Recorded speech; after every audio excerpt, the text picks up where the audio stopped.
vamos a presenciar la defensa del proyecto final de Lucía Montani, que se denomina Evaluación preliminar del grado de daño de una planta industrial constituida por elementos de hormigón premoldeado y prensado. El tutor de este trabajo es el doctor Oscar Cabrera, cotutor el ingeniero Horacio Donza.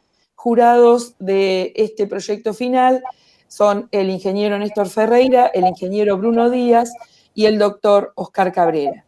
Bueno, el proyecto final de carrera se titula Evaluación preliminar del grado de daño de una planta industrial constituida por elementos de hormigón premoldeado y prepensado. El objetivo es realizar una evaluación preliminar para determinar el grado de deterioro de los elementos estructurales que componen la planta industrial. Y luego, en base a estos datos, poder diseñar un plan de evaluación, mantenimiento y reparación de forma que se pueda verificar la seguridad y la estabilidad de la estructura. Antes de comenzar con lo que es el trabajo, voy a hablar de un pequeño marco teórico. Todas las estructuras civiles están diseñadas para cumplir con una cierta vida útil. Y se puede entender como vida útil en servicio al periodo de tiempo a partir de su construcción, durante el cual ésta tiene que mantener las condiciones de seguridad, funcionalidad y aspectos aceptables sin la necesidad de gastos significativos de mantenimiento. Como se puede ver en el gráfico, el desempeño de la estructura se reduce a medida que aparecen síntomas y lesiones sobre la misma. Estos síntomas y lesiones son los signos que manifiestan el deterioro de la estructura. Por lo tanto, el inspector debe tener en cuenta estos indicadores a la hora de evaluar el estado de la estructura. Los síntomas y lesiones que podemos llegar a encontrar en una estructura de hormigón, dentro de ellos está la erosión, las manchas, fisuras y desprendimientos. Y la erosión puede ser causada por ataques de aguas puras o ácidos de bajo pH, como es la lixiviación, como también puede ser por el desgaste por el agua de lluvia, nieve, granizo y viento, por variaciones hidrotérmicas. En el caso de las manchas pueden ser manchas de humedad, que se debe al estancamiento de agua cuando hay pendientes inadecuadas. Puede ser por la falta de aislación hidrófuga o por el deterioro de la misma, por pérdidas en tuberías, por ascensión capilar del agua, entre otras causas. También pueden presentarse manchas de óxido. Esto se debe al inicio de corrosión de las armaduras. Y manchas de fluorescencia, que son manchas blancas en la superficie del hormigón, y se debe a la presencia de humedad en el interior del material, que cuando se evapora arrastra esas sales solubles al exterior. Esa humedad puede deberse al agua de lluvia o al agua del proceso de construcción, al agua de ascensión capilar, pérdidas en tuberías, entre otras posibles causas. También lo que produce manchas de fluorescencia es el proceso de lixiviación. Otro de los síntomas que podemos llegar a encontrar son fisuras. Estas fisuras pueden originarse en el estado plástico del hormigón o cuando el hormigón está en estado endurecido. Cuando está en estado plástico, alguna de las causas puede ser el asentamiento plástico, que es el descenso de la superficie del hormigón, o por la contracción plástica, que se produce por la evaporación rápida del agua en la superficie del hormigón. Cuando se originan en el estado endurecido, las causas pueden ser muy variadas, pueden ser causas mecánicas, debido a importantes esfuerzos de corte, flexión o compresión, causas químicas, como es la reacción alcali-sílice, como se ve en la imagen, o el ataque por sulfatos. También pueden ser por causas hidrotérmicas, como es el afogarado, la retracción hidráulica, los ciclos de congelamiento y deshielo, o por causas electroquímicas, como es el caso de la corrosión. Y también podemos llegar a encontrar desprendimientos, que esto se debe a la corrosión de las armaduras. Lo que ocurre es que al corroerse la armadura se generan óxidos alrededor de ella que presentan un volumen mucho mayor que el acero original. Eso genera tensiones, produce la fisuración del hormigón y el consecuente desprendimiento. Como se vio en el primer gráfico, el desencadenante de la mayoría de estos síntomas es el fenómeno de la corrosión. Sabemos que el acero contenido en el hormigón está protegido contra la corrosión debido a la alcalinidad en la disolución de los poros del mismo. Esto hace que se forme sobre la superficie del acero una capa microscópica de óxidos e hidróxidos llamada capa pasiva. Y si esa capa se destruye, lo que se llama despasivación, se pierde la protección y el acero se corroe cuando está en presencia de oxígeno y humedad. Las dos causas fundamentales de esta pérdida de la capacidad protectora o despasivación es la carbonatación del recubrimiento y la presencia de cloruros, donde la carbonatación lo que hace es una corrosión generalizada, como se ve en la imagen, mientras que el cloruro genera una corrosión más localizada en forma de picaduras. Y también lo que vamos a tener en cuenta en este trabajo es la corrosión bajo tensión que se da en los cables pretensados o posttensados. Se pueden distinguir tres etapas generales para la evaluación y la planificación de la intervención en una estructura. Una primera etapa, que es la inspección y evaluación preliminar, cuyo objetivo es el reconocimiento visual, utilizando algún ensayo mínimo para obtener una primera estimación de los daños y un informe que después nos permita tomar decisiones respecto a las posibles intervenciones y actuaciones.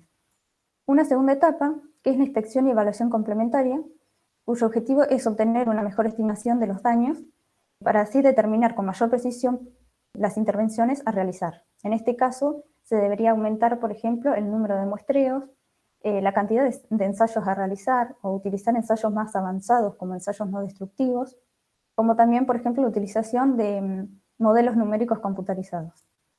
Y una tercera etapa, que es la planificación de la intervención. El objetivo es conocer los distintos modos de intervención más adecuados para la rehabilitación.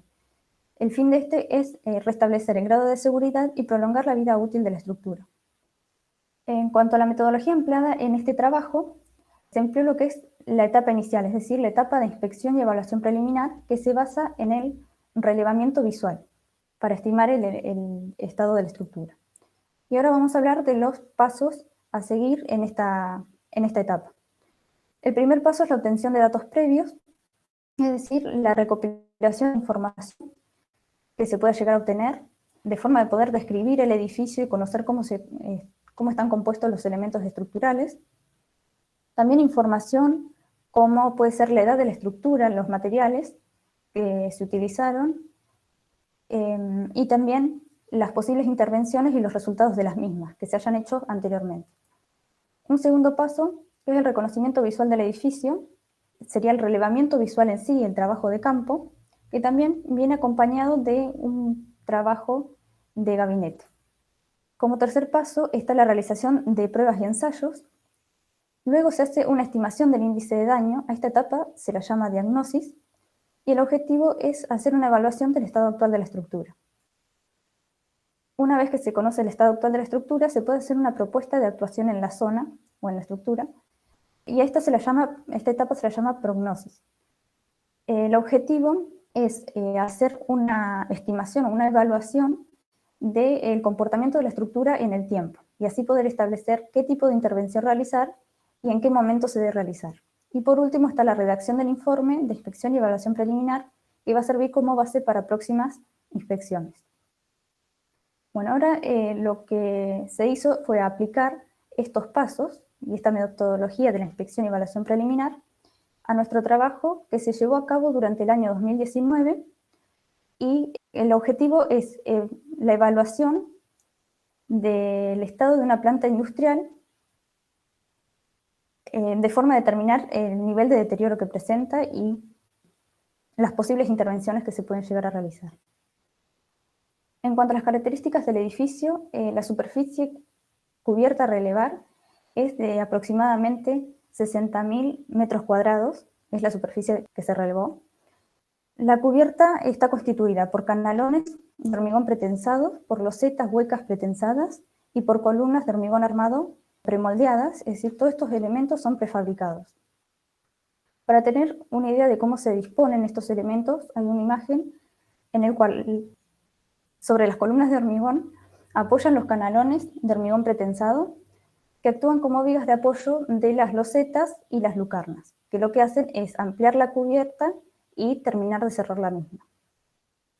En cuanto a los elementos que componen la planta, están las columnas de hormigón armado, que tienen una sección de aproximadamente 40 por 45 centímetros, una altura que varía según el lugar en que se encuentran en la planta. Estas varían entre 6,8 y 9,5 metros. Y estas columnas presentan la forma de una Y. Es decir, se puede decir que se abre en la parte superior en dos alas, y el borde superior de estas alas sigue la curvatura de la sección transversal del canalón. Y también en el apoyo entre los canalones y la columna se deben colocar apoyos elásticos para la transmisión de los esfuerzos. Por otro lado están los canalones, que son láminas de hormigón que siguen la forma de un paraboloide hiperbólico y actúan como vigas. Estos son elementos simplemente apoyados que descargan sobre las columnas. La ventaja de empleo de estos elementos estructurales se basa en la posibilidad de cubrir grandes luces con espesores mínimos de hormigón, y esto se debe a la doble curvatura y el efecto de pretensado. Estos canalones son elementos muy pesados, su peso es de entre 11 y 12 toneladas, la longitud es de 16,2 metros y el ancho en planta de la sección transversal es de 2,7 metros. Por otro lado, tiene la característica de que tiene un espesor variable. Este va desde 7 centímetros en la parte central hasta 12 centímetros en los extremos. En cuanto a la armadura, este presenta una armadura pasiva y una armadura activa o pretensada. La armadura pasiva conforma el esqueleto del canalón y está conformada por una malla superior y una malla inferior que están separadas entre sí. El pretensado, los cordones, se extienden entre medio de estas dos mallas, centrado en el esqueleto y separado de ambas mallas. De acuerdo a los planos, los canalones presentan 24 cordones de pretensados que se dividen en 12 de un lado, 12 del otro y luego se cruzan en la parte central. En las imágenes inferiores se puede ver el proceso de ejecución de un canalón y el proceso de instalación de los mismos. Estas imágenes se obtuvieron de un libro, no corresponden a la planta. Por otro lado, también están las losetas huecas pretensadas, que estas placas, como dijimos anteriormente, lo que hacen es terminar de cerrar la cubierta y apoyan en los bordes de los canalones, simplemente apoyadas. La longitud esta es de 24 metros y el ancho es de aproximadamente 1 metro. Las lucarnas y lucernarios también son otros elementos que conforman la planta. Están compuestas por un material plástico translúcido, cuya función es dejar pasar la luz solar hacia el interior. Y estas se apoyan de la misma forma que las losetas sobre los canalones. Finalmente, la disposición de los elementos estructurales se vería como en la imagen. Luego, en cuanto a la información que se puede llegar a dar de la estructura, se encuentra en la ciudad de Olavarría. Su uso es un edificio de uso industrial, como ya se indicó, y en cuanto a la edad de la estructura, estos edificios se fueron construyendo por sectores según la necesidad de ampliación de la planta. Sabemos que el primer sector se construyó en el año 1974 y el último sector fue construido en 1992. Por lo tanto, el primer sector ya tiene una edad de unos 46 años, lo cual está muy cercano a la vida útil establecida por el ciclo. También se conoció la existencia de inspecciones y evaluaciones previas a esta, y estas surgieron a raíz del colapso de uno de los canalones, que por fortuna no tuvo grandes daños en lo que es la planta. En el año 2015, que fue el mismo año, se realizó la primera inspección que señaló que la causa definitiva del colapso estaba radicada en la corrosión de la armadura de pretensado, ya que ésta se veía afectada en la zona central del canalón, y además de esto se hicieron unas recomendaciones para continuar con el mantenimiento y el control de la estructura. Poco después se hizo un estudio mediante el método de la tomografía del hormigón armado, o camagrafía, cuyo objetivo fue determinar la presencia y el estado de los cables pretensados en el canalón. Esto se aplicó en la parte central de 6 de los canalones y como resultados se obtuvieron la presencia de fisuras longitudinales muy delgadas, algunas oquedades en las zonas adyacentes a los cordones, pero en ningún caso se encontraron cordones cortados. Solo en uno de los casos se encontró un cordón con la sección reducida por corrosión. Luego de esto se hicieron inspecciones locales picando el hormigón en algunos canalones y el objetivo era verificar el estado de los cordones de pretensado respecto a la existencia de corrosión, cual como resultado se conoció que en algunos de los cordones ya tenía una capa de óxido, una leve capa de óxido, y en algunos ya comenzó la corrosión. Finalmente se aplicó una membrana en toda la cubierta, como aislación hidrófuga. Esta fue una membrana líquida impermeabilizante que se coloca en combinación con una malla de poliéster. Bueno, luego pasamos a lo que sería el reconocimiento visual del edificio. Antes de comenzar con el trabajo se hizo una primera visita al edificio. El objetivo es conocer el entorno en donde se va a trabajar, conocer con qué daños nos podemos llegar a encontrar, cuáles son las reglas a seguir dentro del funcionamiento de la fábrica ¿Y cuál debería ser el alcance de los instrumentos que vamos a utilizar para el relevamiento? Luego se designaron las partes del edificio, es decir, se enumeraron las distintas plantas y sobre el plano de cubierta de cada una de las plantas se estableció un sistema de ejes ortogonales entre sí, donde estos ejes iban en una dirección con un nombre alfabético y en otra dirección eran numéricos. Y eso nos permite identificar a los distintos elementos a partir de estos datos. Otra cosa que se hizo fue dividir al total de la planta en zonas de inspección más pequeñas. Esto se hizo utilizando el criterio de superficie, ya que toda la planta está compuesta por elementos comunes, es decir, los mismos elementos, y el entorno es el mismo en todos los casos. Es así que entonces se dividió en zonas de inspección de aproximadamente 3.000 metros cuadrados. En ningún caso se omitió una zona o unidad de inspección de la estructura, ya que cada elemento de la estructura constituye un peligro para la seguridad del personal que se encuentra dentro del edificio. También se diseñaron planillas para el relevamiento de síntomas para cada uno de los elementos, como por ejemplo acá se puede ver la planilla de relevamiento para el caso de canalones, donde se debe indicar el nombre del elemento en base a los ejes ortogonales. Ya se tiene indicado los posibles síntomas que pueden aparecer y qué detalles deberíamos tener en cuenta con respecto a ellos. También se da un lugar para las observaciones, otras observaciones que se pueden llegar a realizar, y un lugar para indicar el número de foto que le corresponde al elemento. En el caso de las planillas de las losetas es algo similar, pero se relevaba por región. La región estaba comprendida entre dos ejes ortogonales, entre dos ejes alfabéticos y dos ejes. Estas luego se numeraban siempre comenzando desde el sentido norte, y en base al número de losetas se indicaba el síntoma que presenta y el número de foto que le corresponde. En el caso de las planillas de relevamiento de columnas, se hicieron de una forma más generalizada. Se indica el nombre de las columnas, la foto correspondiente y las observaciones. En cuanto a los instrumentos utilizados en el trabajo de campo, se utilizaron binoculares para tener una mejor visión de los daños, ya que la cubierta estaba elevada, suficientemente elevada, una cámara digital de 20 megapíxeles para evidenciar los daños, una linterna para aquellas zonas que eran oscuras, y bueno, un sujetapapeles en el que se llevaba las planillas para relevar los síntomas y el plano impreso de la zona. En cuanto a lo que es el relevamiento visual en sí, el trabajo de campo, se llevó a cabo el relevamiento de un total de 448 canalones, aproximadamente 7.000 losetas huecas pretensadas y 720 columnas. En este proyecto final de carrera también se añadió un anexo llamado síntomas y lesiones observados con mayor frecuencia, que como dice el título, se muestran imágenes de los síntomas hallados y una pequeña descripción de los mismos. Dentro de los síntomas observados pudimos ver fisuras, manchas de humedad y filtraciones, por un lado. Como se puede ver en las imágenes, hay fisuras longitudinales en la zona baja del canalón, en las que se puede ver que ya hubo filtración del agua de lluvia y por lo tanto presentan manchas de humedad, eflorescencia y de óxido.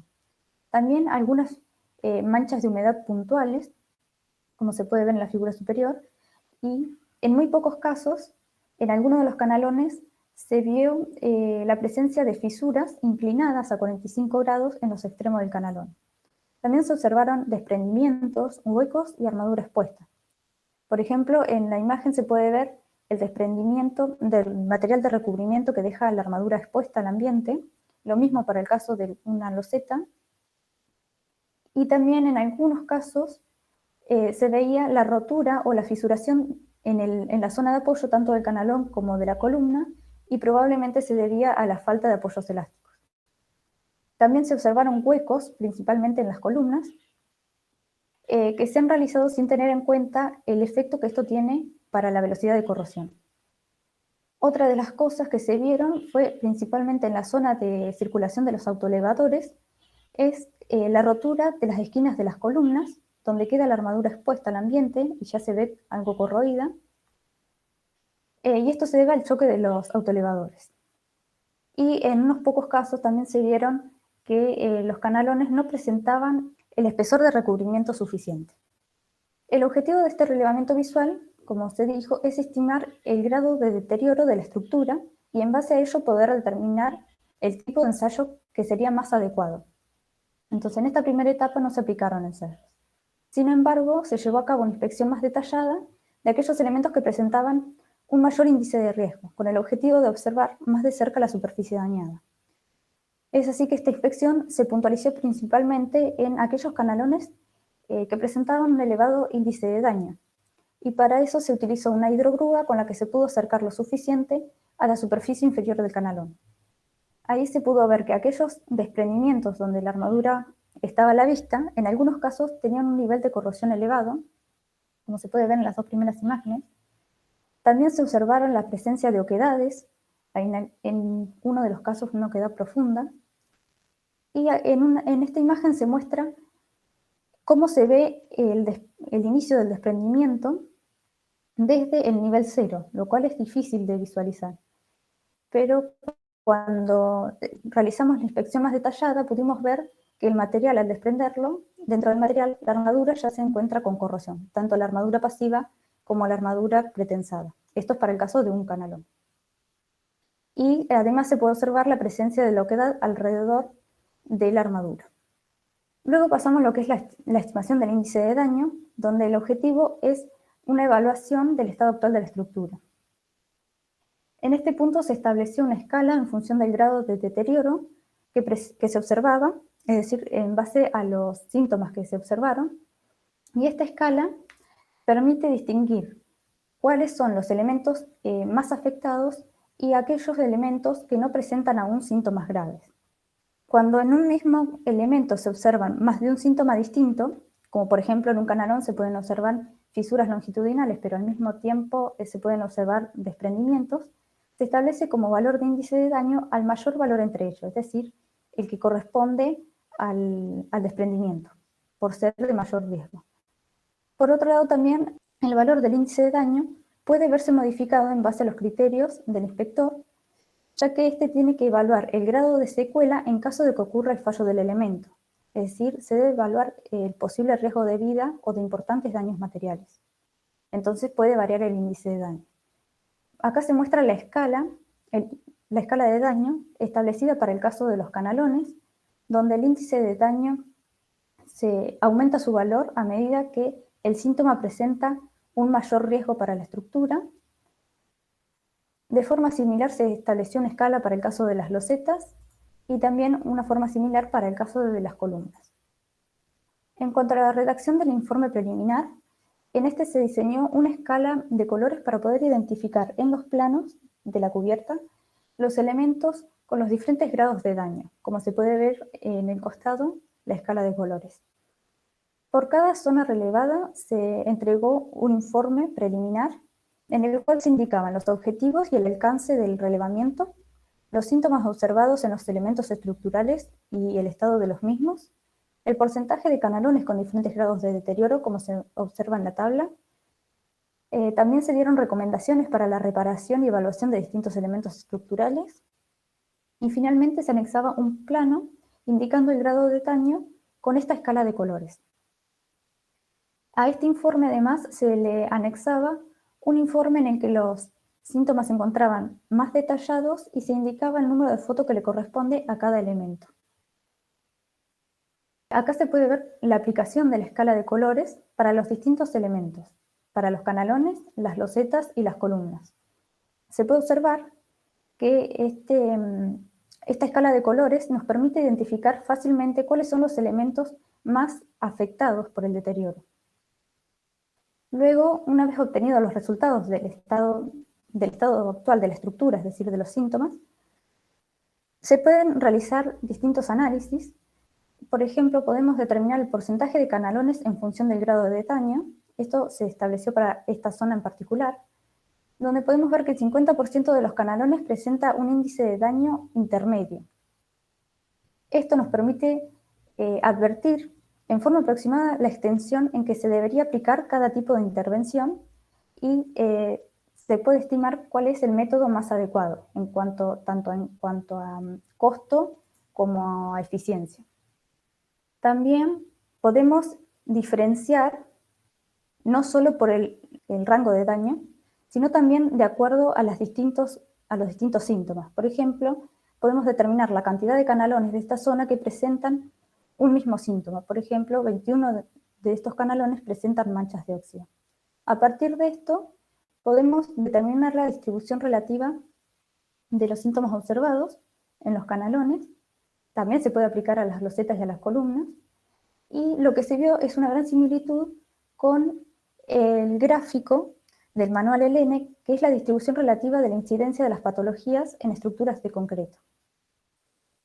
Finalmente se hace la propuesta de actuación en la zona, donde el objetivo de la etapa es hacer una evaluación del comportamiento de la estructura en el tiempo, realizando una clasificación de la urgencia de intervención, es decir, pudiendo determinar qué tipo de intervención aplicar y en qué periodo se debería aplicar. Entonces, en base al índice de daño se establece una escala de daño y en base a esto, el periodo en el cual se debería intervenir. Y también el tipo de intervención a aplicar. Como se puede ver en la tabla, para el caso de que la escala de daño sea muy despreciable, se debería actuar luego a los 6 años, y lo que se debería hacer es una nueva inspección preliminar similar a la realizada inicialmente, para ver cómo avanzó el daño. Ya en el caso de que sea una escala de daño muy severa, se indica actuar rápidamente o con urgencia, en lo posible antes de que pase el año. Y en cuanto al tipo de intervención, convendrá reparar, apuntalar o alguna resolución inmediata similar. Y finalmente vamos a hablar de las conclusiones. Se puede decir que se diseñó una metodología para evaluar el estado de los diferentes elementos que componen la estructura de hormigón pretensado y premoldeado, a los fines de obtener una primera estimación del grado de deterioro, y así una base de información de referencia para los próximos relevamientos. También dentro de esta metodología se propuso un índice de daño adecuado al tipo de relevamiento que resultó también sensible para poder diferenciar entre distintos grados de deterioro. Y complementariamente se estableció una escala de colores para aplicar sobre los planos y así visualizar de forma más práctica aquellas zonas con diferentes grados de daño.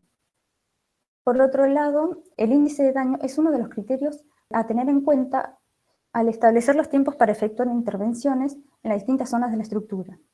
Y también para establecer los tiempos de los próximos relevamientos para evaluar la evolución del estado de la misma.